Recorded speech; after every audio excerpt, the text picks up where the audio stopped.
গতি বেড়েছে বাংলাদেশ ফুটবল দলের, তবে এশিয়ান কাপ ফুটবল বাছে ঘরের মাঠে হংকং চায়নার বিপক্ষে ড্রয়ের দিকে গিয়েও ম্যাচটা হারায় কষ্টের কথা বলেছেন জাতীয় দলের সাবেক অধিনায়ক আমিনুল হক।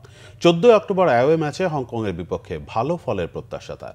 সিঙ্গাপুরের বিপক্ষে ম্যাচের অব্যবস্থাপনা থেকেও বাফুফে শিক্ষা নিতে পারেনি অভিযোগ দর্শকদের। মানিক মাহমুদের রিপোর্ট।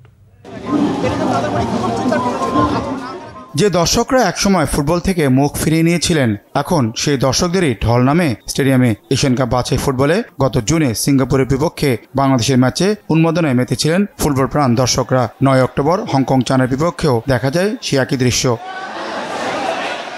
ম্যাচ দেখতে টিকিট চেকের কারণে দীর্ঘক্ষণ লাইনে দাঁড়িয়ে থাকার ভোগান্তি, সাথে বিনা টিকিটে গেট ভেঙে কিছু দর্শকের ভেতরে প্রবেশের চেষ্টা, অব্যবস্থাপনা আর বিশৃঙ্খলায় আইনশৃঙ্খলা বাহিনীর সাথে দর্শকদের দ্বন্দ্ব। বাফুফের প্রতি ক্ষোভ ফুটবল সমর্থকদের।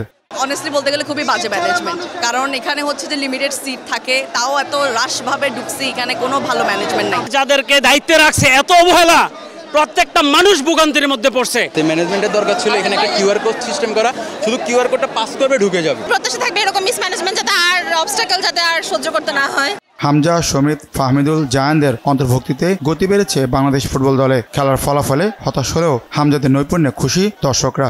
শুধু হামজা না, মূলত বাংলাদেশ ফুটবল যারা ভালোবাসে, যারা ফলো করে, তারাই মূলত এখানে দেখার জন্য উপচে পড়া ভিড়। ফুটবলের প্রতি মানুষের ভালোবাসাটাই অন্যরকম, সেটা দেখতেই পাচ্ছেন, মানুষের উপচে পড়া ভিড়। আমি হামজার অনেক বড় ফ্যান। খেলাটা হলো মেইন জিনিস, ওরা কতটুকু ভালো খেলতেছে আমরা উপভোগ করতেছি, এটাই তো আমাদের চাওয়া পাওয়া।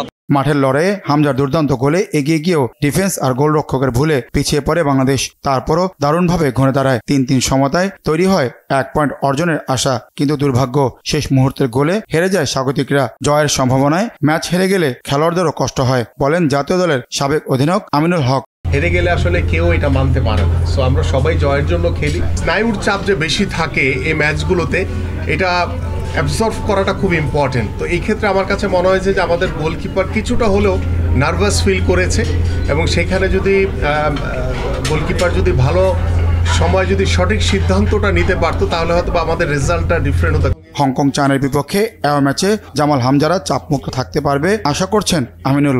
টিম হেরে গেলে দেখা যায় যে অনেক সময় দোষ কিন্তু কোচের ঘাড়ে এসে পড়ে।